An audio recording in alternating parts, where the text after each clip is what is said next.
nk'uko mubibona iyi ni Eco Edu Rwanda Tours.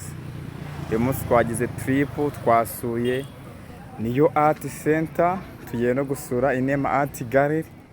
Aba ni abanyeshuri nk'uko mubibona tubafasha kugira ngo bakore training. Reka ngende mbabaza icyo bungutse hano kuri niyo Art Center. Ese babonye iti meze bite? Ni iki wungutse kuri uyu munsi? Wow, ni heza. Hano hantu uzajyana abakiriya banjye rwose, nta mukiriya uzanshika ntabwo byaje. Ni iki wungutse kuri uyu munsi cyangwa se ikintu ubonye cyagashya? Ahantu ni heza, haradekoye, kameze fresh. Wakwazanamo umukiriya cyangwa se n'agafume kawe mukaza kuhasohokera. Ni iki wungutse kuri uno munsi? Ni akahe gashya ubonye kuri ino Art Center?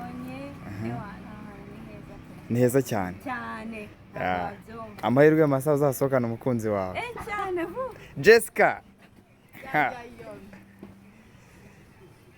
Ni iki wungutse cyangwa se ni iki ubonye hano cyagashya?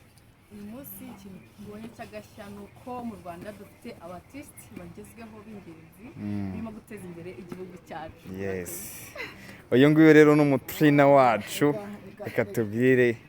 Reka mbwire bamwe bataraza muri training ko twatangiye kandi tugeze kure kabisa. Mubanguke mubanguke.